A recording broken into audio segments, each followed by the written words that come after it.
मोहिनी एकादशी की कथा आप सभी सुने। उदंड और आददायी था।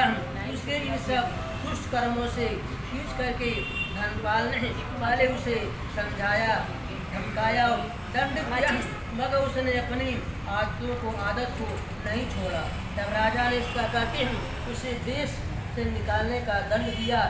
हे दुष्ट बुद्धि, ने कुछ दिनों तक तुम अपने संचय धन और जेवरों को बेच करके वो खाता था, मगर उस धन को खत्म हो गया। धीरे धीरे उन्होंने धक्के से अपने घरों से उसे निकाल दिया। वो जो था जुआ शराबी था और चोरी करता था और बटमारी करके गुजर बस करता था और टूटा हुआ और जुआ बदमाश बन चुका था। इसी से राज कर्मचारियों की पकड़ में आता ही नहीं था। अगर कभी आ जाता था, कर्मचारी उसके पिता के सौभाग्यवश उसे छोड़ देते थे। इस प्रकार जीवन बिताते हुए बहुत दिन बीत गया। एक दिन वह पकड़ा गया और राजा से उसे अपने राज्य से एकदम बाहर कर दिया। अब वह अपने वन में जंगल में जाकर के पशुओं को मार करके अपना गुजर बसर करता था। संयोगवश वह एक दिन कौंडर ऋषि मुनि के आश्रम में जा पहुंचा। वैशाख का महीना था, प्रातः काल का समय था। महर्षि भगवान स्नान करके बैठे थे, भगवान का पूजन कर रहे थे। संयोगवश मुनि के वस्त्र का एक कोना उसके शरीर से छू गया। उसी के प्रभाव से उसके पाप कुछ हल्के हो गए। उसके हृदय में ज्ञान का संचार बह गया।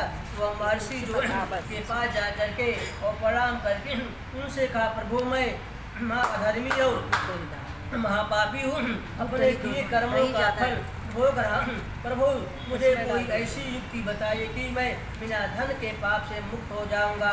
हे दुष्ट बुद्धि, ऐसे वचन सुन करके मुनि के हृदय में दया उत्पन्न हो गई। उन्होंने कहा, हे वश सावधान होकर सुन, मेरी बातों को सुनो।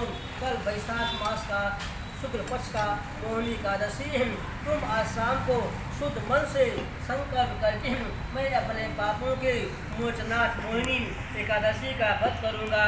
इस प्रकार जो है मन में संकल्प ले लिया। एकादशी को प्रातःकाल और स्नान करके, गंगा स्नान करके भगवान का ध्यान किया और रात भर भोजन नहीं किया और जल और फल को त्याग करके केवल भगवान को भजन करता रहा। रात दिन द्वादशी को व्रत का पारण किया। किसी ब्राह्मण को कुछ दे दो, तुम्हारा पाप अवश्य नष्ट हो जाएगा। हे दुष्ट बुद्धि, ने महर्षि के कथा अनुसार मोहिनी एकादशी का व्रत किया।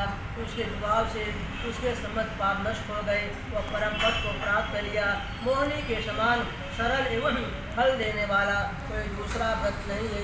इसी कथा को कहने और सुनने से अनेकों गौदान का फल होता है। बोलो एकादशी माता की जय। जय हो मोहिनी एकादशी की।